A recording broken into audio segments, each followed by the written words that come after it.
안녕하십니까. 2020년 제3회차 임상심리사 2급 시험에 나왔던 임상심리학 과목 문제풀이 들어갑니다. 임상심리학은 제4 과목입니다. 제가 맡은 과목이 이상심리학과 임상심리학인데요. 이상심리학보다는 임상심리학이 조금 어렵게 출제되었다. 이렇게 총평해 볼 수 있겠습니다. 한 4문제에서 5문제 정도 여러분들이 물론 과거에 출제되었던 문제도 있지만 좀 어려움이 있을 것 같았겠다라는 생각을 해봅니다. 뭐 그래도 기출문제 중심으로 공부했다면 충분히 20문제에서 16문제 정도는 맞출 수 있는 그런 문제들이 아니었나 이런 생각을 해봅니다. 자, 61번 문제부터 80번 문제까지 한 번에 20문제를 풀도록 하겠습니다. 자, 61번 문제 들어갑니다. 이건 여러분들이 많이 아시는 거죠. 주로 흡연이라든지 음주 문제라든지 과식 등의 문제를 해결하기 위해서 사용된다라고 했어요. 부적 강화와 혐오 치료와 토큰 경제와 조형이라고 하는 것이 있는데 어떤 것이 답일 것 같은 느낌이 드세요? 그렇죠. 혐오 치료 같죠. 예를 들어서 흡연의 문제를 하면은 폐가 안 좋아지잖아요. 그 다음에 음주 문제면 간이 안 좋아지잖아요. 그래서 여기에 보면 부적응적이고 지나친 탐닉이나 선호를 제거한다라고 했어요.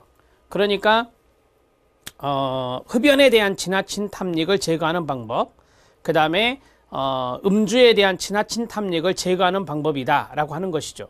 그래서 혐오 자극을 제시하는 거예요. 혐오 자극이 뭐 예를 들어서 약물을 혐오스러운 반응을 일으키는 약물을 제공할 수도 있고 또는 사진을 제공할 수도 있고요. 이런 것들이 혐오 자극이다 이렇게 말할 수 있어요.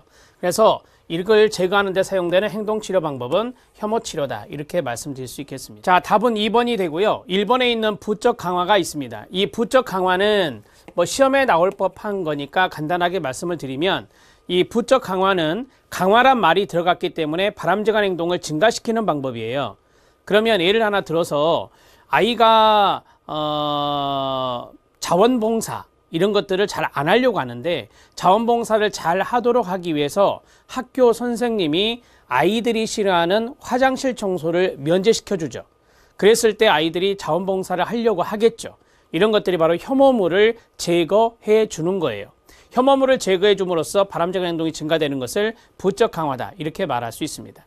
자, 토큰 경제는 토큰 강화라고도 하죠. 그래서 바람직한 행동을 증가시키는 방법 중에 하나다 이렇게 보시면 돼요. 이 토큰 강화, 토큰 경제 같은 경우는 바람직한 행동을 증가시키기 위해서 토큰을 지급하는 거예요. 이 토큰은 일종의 어떤 것을 구매할 수 있는 토큰이다. 이 증서라고 보시면 되는데요. 이것을 일종의 토큰 경제, 어떤 것을 구매할 수 있다. 상으로 주는 표다. 그래서 상표법이라고도 하고요. 환표법이라고도 합니다. 참고만 하셔도 돼요. 자, 이렇게 정리하시고요. 자, 그 다음에 이제 조형입니다. 조형은 행동 형성과 동의어가 되는데 행동을 말 그대로 형성해 나가는 데 있어서 이게 이제 목표 행동이 되는 거예요. 그래서 점진적으로, 단계적으로 이 목표 행동을 도달해 나가는 것이죠. 이게 바로 행동 형성이다. 이렇게 말할 수 있습니다. 자, 답은 2번입니다. 자, 62번 문제 들어갑니다. 지역사회 심리학입니다. 우리가 심리학 파트에서 여러 가지의 분야가 있습니다. 범죄심리학, 건강심리학, 지역사회 심리학 뭐 이런 것들이 있는데요. 여기서 강조하는 사항과 가장 거리가 먼 것은 뭐냐라고 했어요. 이 지역사회 심리학은 지역사회 보호를 강조하는 거예요. 시설보호보다는 지역사회 보호를 강조한다. 누구를 보호하겠어요? 환자분들을 보호하는 것이죠. 환자분들을 병원이나 시설에서 보호하기보다는 지역사회에서 보호하면서 지역사회 건강을 지향하는 것이 지역사회 심리학인데요. 지역사회 조직과의 관계 개발을 강조한다. 이 지역사회 조직이 지역사회에 있는 많은 기관들을 말합니다. 이 많은 기관들이 서로 이제 관계를 맺는 거예요. 그런 것들이 연계라고 하거든요. 기관 간의 연계를 강조하는 것이 지역사회 심리학입니다. 자, 준 전문가의 역할과 자조 활동을 강조한다라고 했습니다. 우리가 이제 지역사회 심리학에서 지역사회 자원이 꼭 전문가여야 되나요? 그건 아니잖아요. 예를 들어서 지역사회에서 많은 지역사회 자원들 중에 주민들도 있을 수 있어요. 시민들도. 자원봉사자도 있을 수 있고요. 여기 안에서는 전문가도 들어갈 수 있지만 전문가가 아닌 분들도 들어가 있어요. 아마 전문가 아닌 분들이 더 많을 수 있습니다. 그래서 준전문가 역할 이런 것들을 강조한다. 이것을 다른 말로 하면 자원의 역할이다. 이렇게 정리할 수 있습니다. 자, 그 다음에 자조활동을 강조한다. 자조활동은 스스로 하는 겁니다. 그러니까 지역사회에서 환자 스스로 재활을 해 나가는 그러한 것들이 자조활동이라고 말할 수 있겠죠. 자, 그 다음에 전통적인, 맞습니다. 전통적인 입원 치료에 대한 지역사회에 대한 대안을 강조한다. 네, 맞습니다. 전통적인 입원 치료가 뭐냐면 이게 일종의 시설 또는 병원에서의 입원이니까 병원에서의 치료 이런 것들을 강조하는 것이에요. 여기에 대한 지역사회 대안 이런 것들을 강조하는 거예요. 예전에는 전통적으로 병원이나 시설에서 치료를 받는 것이 더 중요했죠. 그리고 더 강조됐었죠. 하지만 그 후에는 지역사회로 나와서 좀 이런 말도 좀 어려운 말이지만 노멀라이제이션이라고 하는 정상화, 탈시설화 이런 것들이 강조되면서 바로 지역사회 보호가 강조되고 있거든요. 그래서 전통적인 입원 치료에 대한 하나의 대안으로 지역사회 보호가 지역사회에서의 재활이 강조되고 있다. 이렇게 보시면 됩니다. 유지되는 능력보다는 결손된 능력을 강조한다. 그렇지 않죠. 유지되는 능력이 더 중요하겠죠. 이걸 좀 더 쉽게 말씀드리면 결손된 능력을 보는 것은 뭐겠어요? 네, 병원이에요. 병원. 병원에서의 치료가 바로 결손된 능력이에요. 아, 이 사람이 장애가 있어? 그러면 결손된 부분이 있겠네. 결손이란 말이 좀 더 쉬운 말로 뭐냐면 손상이에요. 그래서 이게 손상되었네. 그러면 여기에 대해서 병원에서 치료를 해서 재활을 하는 거예요. 하지만 유지되는 능력은 뭐냐면 사회 적응 유지 이렇게 쓰면 되겠죠. 지역사회 보호에서는 지역사회에서 살아가면서 사회에 적응할 수 있는 것을 유지하게 하는 것이 중요한 거예요. 그래서 이 사회 적응 유지는 지역사회 보호에서 강조하는 것이다. 이렇게 보시면 됩니다. 자, 이 지역사회 심리학은 조금 생각을 하셔야 되니까 설명을 해드렸어요. 그래서 제가 앞에서 4문제 정도는 좀 어려웠어요 라고 하는 문제 중에 하나가 바로 이겁니다. 그래서 답은 4번입니다. 62번 문제 체크해 놓으세요. 63번 문제 들어갑니다. 이것도 체크해 놓으시면 좋겠네요. 다음 중에서 가장 최근에 있었던 사건은 뭐냐? 연도를 알아야 돼요. 연도를 모르시면 이거 풀기가 어려워지는 겁니다. 자, 보울더 모형의 제안입니다. 콜로라도 보울더에서 이 모형이 제안되었는데 그 모델이 뭐냐면 과학자 전문가 모델이죠. 과학자 전문가 모델을 제안하게 됩니다. 과학자 전문가 모델의 제안은 1949년에 이 볼더 모형이 제안되고요. 그 다음에 웩슬러 멜레비우라고 있습니다. 지능척도 출판입니다. 웩슬러는 임상심리학자였습니다. 그런데 이 멜레브 병원에서 정신병원에서 임상심리 전문가로 이 직원으로 이제 활동을 하면서 이 지능척도를 개발한 거예요. 이 지능척도 개발은 1939년입니다. 자, 그 다음에 조지 엥겔의 생물, 심리, 사회 모델의 제안입니다. 여러분 이거 잘 보세요. 생물, 심리, 사회예요. 그러면 세 가지가 통합된 거잖아요. 그럼 이게 옛날이겠어요? 최근이겠어요? 느낌상. 이런 통합적인 모델의 제안은 항상 최근의 것이다. 다학제적인 영역이니까. 다학제적인 접근이라고 하는 것이니까요. 그래서 이게 1977년입니다. 자, 그 다음에 로저스의 내담자 중심치료 아시죠? 칼 로저스의 내담자 중심치료는 1951년입니다. 그래서 가장 최근에 있었던 것은 조지 엥겔의 생물, 심리, 사회 모델의 제안이 되겠습니다. 이렇게 3번으로 체킹하시면 됩니다. 자, 정리가 됐죠? 그 다음에 64번 문제 들어가겠습니다. 자, 64번 문제는 사례 문제네요. 그렇죠? 이걸 쉽게 생각해 보세요. 기말고사에서 전 과목 100점을 받은 경희에게 선생님이 최우수상을 주고 친구들 앞에서 칭찬을 했어요. 상을 주고 칭찬을 해줬어요. 이걸 두 글자로 강화라고 해요. 강화. 그렇죠? 강화해 줬잖아요. 자, 선생님 이 경희에게 사용한 학습 원리는 뭘까요? 1번 조건화, 2번 내적 동기화, 3번 성취, 4번 모델링. 답은 1번이죠. 조건화입니다. 여러분 이 강화라고 하는 것을 이야기하신 분이 스키너예요. 스키너의 조작적 조건화와 연관성이 있겠죠. 조작적 조건화 이렇게 정리하시면 됩니다. 경희가 전 과목에서 100점을 맞는 어떤 행동을 했어요. 쉽게 말하면 공부를 열심히 해서 행동을 했어요. 그러니까 결과가 최우수상도 받고 선생님의 칭찬도 받는 거예요. 이해되죠? 그게 이제 일종의 강화로 주어진 거잖아요. 그래서 스키너의 조작적 조건화다 이렇게 말할 수 있고요. 자, 내적 동기화는 스스로 만족하는 거예요. 스스로 만족하는 거. 우리가 이제 외적 동기가 있고 내적 동기가 있잖아요. 이 데시가 이야기한 내적 동기, 외적 동기. 외적 동기는 외부에서 주어지는 거고, 내적 동기는 그냥 즐거움이라든지 만족감이라든지 이런 거예요. 그런 것들이 내적 동기죠. 성취는 뭐 그대로 이해하시면 되고, 모델링은 모방이죠. 어떤 모델을 선정해 놓고 그대로 따라 하는 것입니다. 그걸 모델링이라 합니다. 모방입니다. 답은 1번입니다. 자, 65번 문제 들어갑니다. 65번 문제 체크해 주시고요. 치료자가 심리치료에서 역전이를 다루는 방식이라고 그랬어요. 이게 이제 문제를 잘 읽어야 되는 방법이고요. 가장 바람직한 건 뭐냐라고 했습니다. 자, 치료자는 역전이가 뭐죠? 역전이는 여기서 이제 내담자라고 했으니까 내담자가 자유연상을 통해서 과거의 무의식이 치료자에게 나가는 거예요. 의식 영역이 있는 치료자에게 나가는 건데 그걸 전이 트랜스퍼런스라 하잖아요.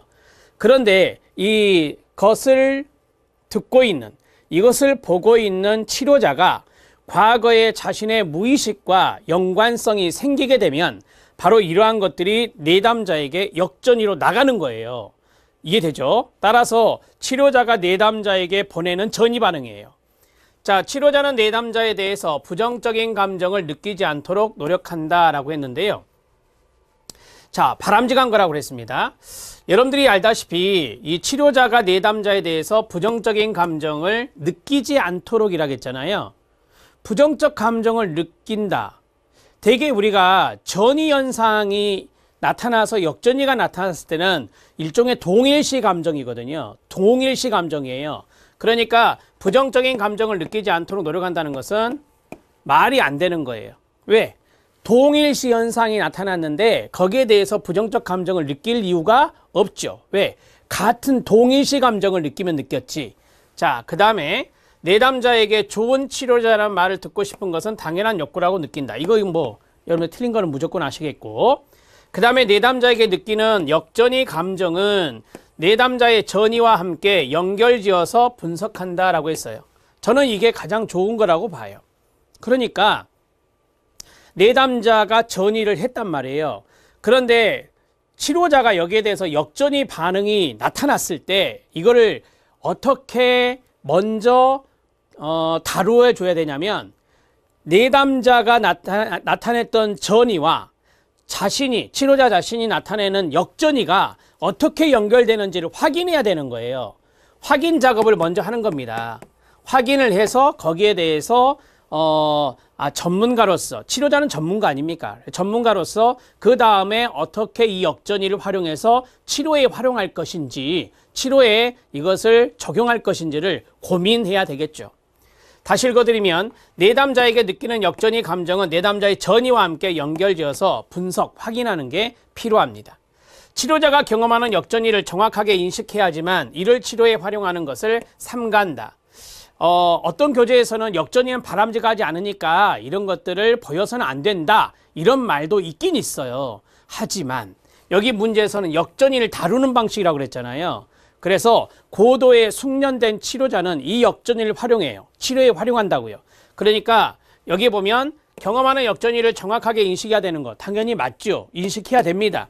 그런데 이를 치료에 활용하는 것은 삼간다. 이 대목은 뭐 X라기보다는 세모라고 보면 돼요. 왜? 어떤 교재에서는 치료에 활용하는 것을 삼가는 것이 바람직하다, 뭐 이런 식으로 나온 적이 있거든요. 나온 교재도 있어요. 그런데 이 문제에서는 역전이를 다루는 방식이라고 했기 때문에 어떻게 다루어 나가야 되느냐, 전이와 연결지어서 분석 확인해야 되죠. 그렇게 해서 이제 좀 더 나가 볼게요. 분석해서 확인해서 분석했는데 내가 내담자와 관계가 너무 힘든 거예요. 내 역전이 때문에. 그럴 때는 내담자에게 말을 하고 다른 치료자에게 어떻게 해야 돼요? 인수인계를 해야 되는 거예요. 다른 치료자에게 의뢰해야 된다고요. 그게 내담자를 위한 좋은 방법이에요. 조금 더 나갔습니다. 자, 됐습니다. 답은 3번으로 처리하시면 돼요. 가장 바람직한 방법은 3번입니다. 제가 전공서적에 있는 내용을 이 역전위에 대한 부분들을 아주 해설에 장황하게 넣어드렸습니다. 그 내용을 읽을 거리로 넣어드렸습니다. 한 번만 정독해 주시죠. 자, 그 다음에 66번 문제 들어가겠습니다. 뭐 이것은 여러분들이 많이 쉽게 풀 수 있을 것 같고요. 한국심리학회 윤리규정에 대한 설명인데 틀린 것은 심리학자는 성실성과 인내심을 가지고 함께 일하는 다른 분야의 종사자와 협조적으로 업무를 수행한다. 당연한 거 아닙니까? 심리학자는 내담자의 개인정보를 어떠한 경우라도 노출돼서는 안 되나요? 아니죠. 비밀보장에 예외가 있다는 거 알고 계시잖아요. 심리학자는 내담자의 개인정보를 어떠한 경우에 노출하면 안 된다가 아니라 경우에 따라서 노출할 수가 있습니다. 다른 전문가들과 소통하는데 그리고 어떤 내담자가 이 부분은 다른 사람한테 이야기해도 무방합니다 라고 승인을 해줬을 때 그런 부분들은 이 내담자의 개인적인 정보를 노출할 수 있는 거예요. 기본적으로 알고 있죠. 자, 심리학자는 성적 괴롭힘을 하지 않는다. 당연한 이야기. 심리학자는 개인과 사회 발전을 위해서 노력해야 된다. 당연한 이야기입니다. 답은 2번이에요. 자, 해설해 보면 한국심리학회 윤리규정에서 비밀 보장과 예외에 대한 내용을 쭉 넣어드렸습니다. 비밀 유지와 노출이라고 되어 있는데 그 내용도 한번 여러분들이 잘 읽어주시기 바랍니다. 기출문제집에 있는 해설은 제가 될 수 있으면 상세하게 달거든요. 그 부분들을 놓치지 마세요. 그 부분들은 일종의 이론의 보충 수업입니다. 보충학습이에요. 그래서 꼭 읽어주시고 넘어가셔야 됩니다. 67번 문제 들어갑니다. 사회기술훈련입니다. 프로그램 구성요소와 가장 거리가 먼 것은입니다. 우리가 보통 사회기술이라고 하면 여러 가지의 기술이 있죠. 그 중에 대표적인 게 대인관계 아닙니까? 대인관계를 향상시키는 기술, 이런 것들이 바로 이제 사회기술과 연관성이 있는 사례가 될 수 있다. 이렇게 말할 수 있어요. 그러면 내가 대인관계에 문제가 있을 때 사회기술 훈련을 받는 거잖아요. 맞죠? 그래서 대인관계에 있어서 문제 해결하는 것이나 증상을 관리해? 이건 아니겠죠. 이 증상이라는 말을 쓰진 않아요. 우리가 보통 증상, 심텀이라고 하는 단어를 쓸 때는 스트레스가 대표적이잖아요. 그래서 이런 건 많이 들어보셨죠? 스트레스 관리 프로그램에서 쓰는 것이 증상 관리겠죠. 그 다음에 이 증상의 심프텀에 갈등이라는 것도 있을 수 있어요. 갈등. 근데 갈등보다는 스트레스라는 단어를 많이 쓰기 때문에 그래서 스트레스 관리 프로그램이다. 이렇게 보시면 됩니다. 사회기술 훈련은 대개 이제 환자, 의료 세팅에서 쓰는 단어는 아니라고 보시면 돼요. 그래서 우리가 보통 집단 프로그램을 할 때 정상적인 범위 안에 있는 사람들, 그 사람들의 집단 프로그램에 이 사회기술 훈련 프로그램이 들어가고요. 그 다음에 이제 좀 정상적이지 못한 아픈 분들, 쉽게 말하면 아픈 분들에 대해서는 증상관리가 필요하다. 이렇게 보시면 돼요. 그래서 증상관리 기술은 구성요소에 포함되지 않고 의사소통은 대인관계 양상에 도움이 되는 거고요. 자기주장도 마찬가지고. 그래서 문제해결 기술이나 의사소통 기술이나 자기주장 훈련은 사회기술훈련 프로그램의 구성요소로 딱 맞아요. 그러나 이번에 있는 증상관리는 거리가 멀다. 이렇게 말할 수 있습니다. 이것도 여러분들이 충분히 뭐랄까요? 문구 단어의 뉘앙스로 충분히 풀 수 있는 문제다. 이렇게 말할 수 있겠네요. 자, 68번 문제 들어갑니다. 이거 별표. 자, 전통적인 정신역동적 심리평가에 비교했을 때 행동평가의 특징으로 옳은 것은입니다. 자, 행동평가의 문제, 결론적으로는 행동평가 문제인데, 자, 앞에 있는 정신역동적 심리평가라고 그랬잖아요. 이 녀석은 정신과 심리를 보는 거구나. 이렇게 보시는 거예요. 우리가 보통 정신건강의학과에서 많이 보는 게 정신역동적 심리평가를 많이 보잖아요. 이게 이제 전통적인 의료 모델에서 많이 봤던 것이고요. 자, 행동이 시간이나 장소에 관계없이 일관될 것으로 예상된다라고 했는데요. 이거를 이제 초맥락적, 시간과 장소에 관계없이라고 했으니까 이것을 초맥락적 일관성이라고 해요. 자, 이러면 행동평가는 초맥락적 일관성에 의하지 않아요. 이렇게 예상하지 않고요. 이 행동이 어떤 상황이 주어지면은 이 행동이 나타날 거야 라고 예상할 수 있죠. 그러면 오답 노트는 뭐냐? 상황적 변인이에요. 상황적인 변인으로 인해서 바로 행동을 예상하는 거예요. 행동을 예상한다. 이렇게 정리하면 돼요. 이 상황은 다른 말로 뭘까요? 환경이 됩니다. 행동은 학습 이론에서 많이 하잖아요. 무슨 결정론? 환경 결정론. 이렇게 정리할 수 있습니다.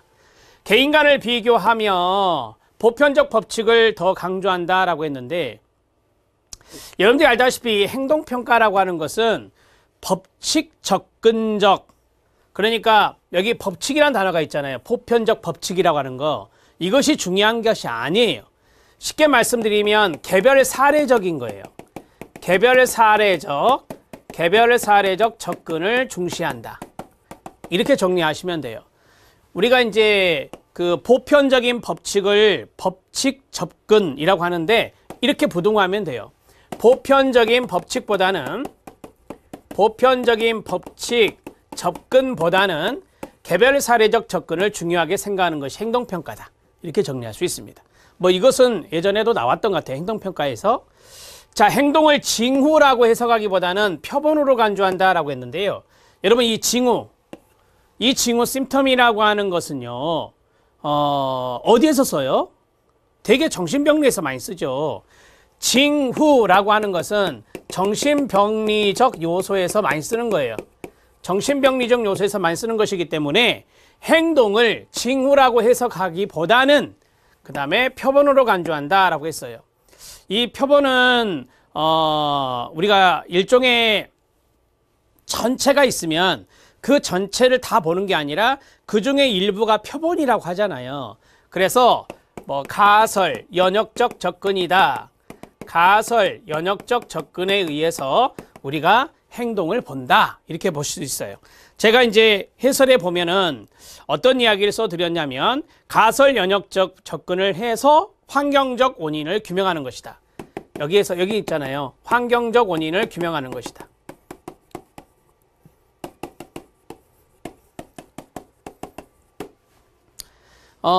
우리가 어떤 환자의 행동이 나타났다. 그러면 보세요. 가설.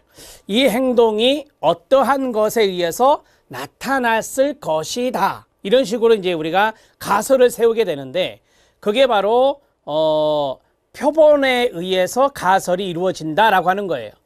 이제 조사 방법론을 아시는지 모르겠지만, 조사 방법론에서 우리가 어떠한 가설을 세워서 검증을 하잖아요. 그게 연역법이라고 하는데, 그 가설을 세울 때는 다 전수적인 것을 보는 게 아니라 표본적인 것을 보고 가설을 설정하고 검증한단 말이에요. 이해되죠? 그래서 환경적인 원인이 무엇이었는지, 이 행동에 대한 환경적 원인이 무엇이었는지를 규명하는 것이 바로 행동평가예요. 자, 그러니까 행동을 징후라고 해석하지는 않습니다. 이 징후라고 해석하는 것은 정신병리적인 요소, 저기 위에 있는 전통적인 정신역동적 심리평가에서 징후라고 해석하는 거고요. 자, 그 다음에 정신 성격 특성의 병인론을 기술하는 데 초점을 둔다. 이 병인론이 바로 이거예요. 정신병리적인 요소, 이런 것들이죠. 그러니까 앞에 있는 징후, 그 다음에 병인론, 이런 것들은 서로 친한 친구들이라고 보시면 돼요. 자, 성격 특성의 병인론을 기술하는 데 초점을 두는 것은 정신병리적인 요소니까 정신역동적 심리평가라고 보시면 되겠습니다. 답은 3번입니다.